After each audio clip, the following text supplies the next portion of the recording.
Welcome to the Visual Vault AI training video series. In this tutorial, we are going to show you how to add an agency user in Visual Vault AI. Go to the left menu and click on Agency. Now click on Create New User.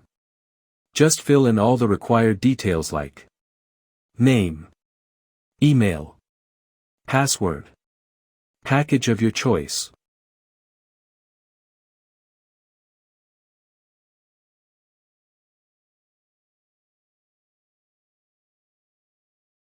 Click on Submit and your agency user will be added. You can edit